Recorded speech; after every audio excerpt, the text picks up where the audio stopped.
Dari Kutacane dilaporkan tim Resmob Satreskrim Polres Aceh Tenggara berhasil melakukan penangkapan terhadap seorang pelaku perjudian online di Desa Pulau Nas Baru, Kecamatan Lawi Bulan, Kabupaten Aceh Tenggara pada Sabtu 27 Juli 2024 sekitar pukul 15 waktu Indonesia Barat.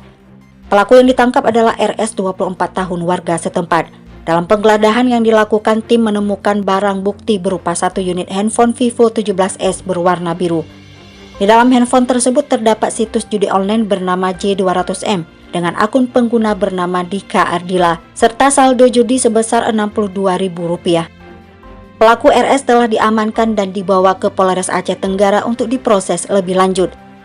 Kapolres Aceh Tenggara AKBP Erdoni Sumarsono SIK MH melalui PLT Kasih Humas Ibda Patar Erwinsyah SH menyatakan bahwa pelaku akan dikenakan pasal 18 Kanun Aceh tentang hukum jinayat terkait dengan tindak pidana perjudian online.